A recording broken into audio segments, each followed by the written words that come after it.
So I had the idea of having a sim for quite a while, many months in fact. Started looking around online to see where to go. I think the first one I came across was a company in the States. I went and actually demoed the kit when I went on holiday. Tried it, it was great. Wasn't fully convinced, so kept looking, found a British company. Again, good kit, had a go. Still wasn't 100% convinced, so kept on searching. And I can't remember exactly where I saw ImSim, but I remember seeing the sim for the first time. And the thing that stood out to me was the design, the look of it. That actually looked like it was moving when it was staying still. It was a really good looking bit of kit. And the thing that really sold it was, of course, the lateral movement for drifting and loss of traction. The sales process, no complaints. It was Ricardo who I spoke to, and he was very patient with me with my emails. Oh, hi, actually, I've just thought about this. Does it do this, or can it do this, or can we check this? It was really good. There was, I think, several weeks of back and forth with emails, just making sure this was the right machine. I think I was already sold on the way it looked and the way it worked, but I guess I just needed to tick a few more boxes before I took the plunge. He advised me very well on which pedals I should go for. I was keen to try and get sort of quite a high-end machine, get the best components. He absolutely didn't try and upsell me on everything. It was he was keen to make sure I had the simulator that suited me, rather than, hey, let's sell you the most expensive kit we can sell you.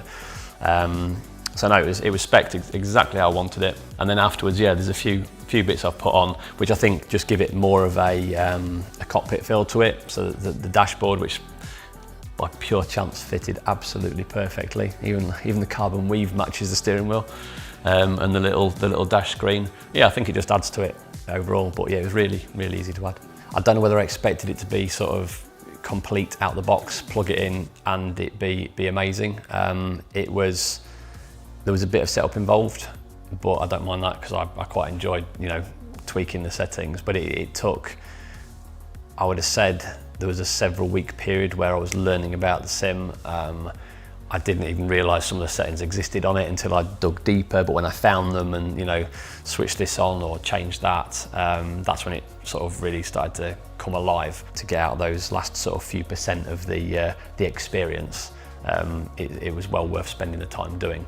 I think if I'd left it alone as it turned up, nothing wrong with it, but it's twice as good now. Now it's set up properly, I guess personalised to me, than if I'd just left it alone when it first arrived.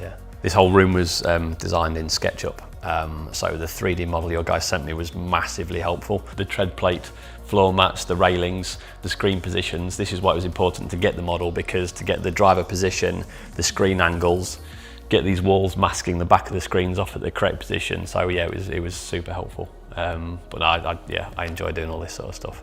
And I have a habit of getting carried away. So I think there's a risk when you buy anything that the novelty wears off and you use it for a while and then you stop using it.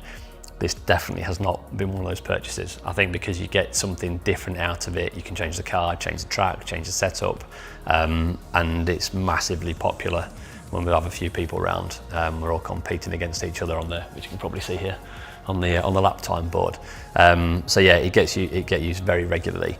My initial reason for buying it was getting into iRacing. Like most people, I imagine, through the pandemic, everyone's stuck at home, so new hobby. To this day, I still haven't taken part in an actual race, but I've thoroughly enjoyed getting better and better, and I'm almost at the point where I'm tempted to actually have a real race. I'm really pleased we've had the time for me to get to know the sim a little bit better, because although I'd gone into almost every setting, there was some settings, such as the actual motion profiles, I didn't fully understand, because when you first look at them, they're a little bit daunting, quite complex. But now, having seen how they work, I think after this, if I want to change anything in future, I'll know how to do it.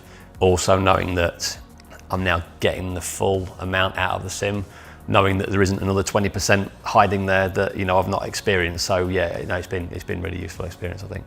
It's great because anyone can have a go. If a child wants to go on it, you can just back off the steering a bit, back off the motion profile. Now we have a gentler setting, so it's safe for everyone to have a go on. It's great because you can actually have a beer and still drive perfectly legally and safely. Interesting to see how the lap times gradually get worse after each drink, but I don't want to say that it's not a serious piece of kit, because it is. It's great for, I think, you know, if you're really into sim racing, but it's also the ultimate toy, I think, to have at home. So another reason why I bought it was, I'd seen Microsoft Flight Simulator coming out, the new version, which I was really excited about.